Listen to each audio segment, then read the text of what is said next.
Sa mundo ng pagdi-DJ, bakit ba parang ang daming galit sa sync button? Yung mga sinaunang DJs noong 1970s, nagpapatugtog sila ng mga disco, pati house songs later on.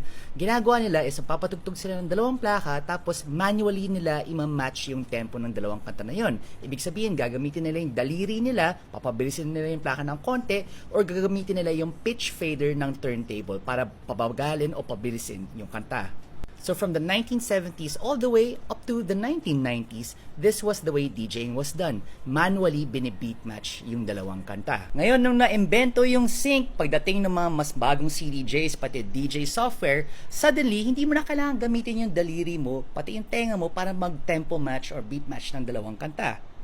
For example, may kanta tayo dito na 125. Usually, ang gagawin natin is gagamitin natin tempo fader para bumilis yung kanta, diba? Para ma-match siya.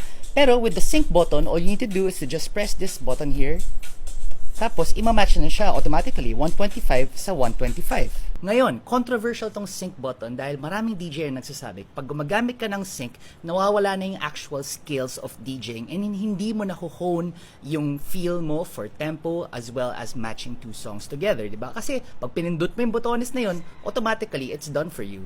So that's the reason why sync has a bad reputation. Pero ikaw, ano sa tingin mo? Okay ba yung sync o hindi? Let me know in the comments.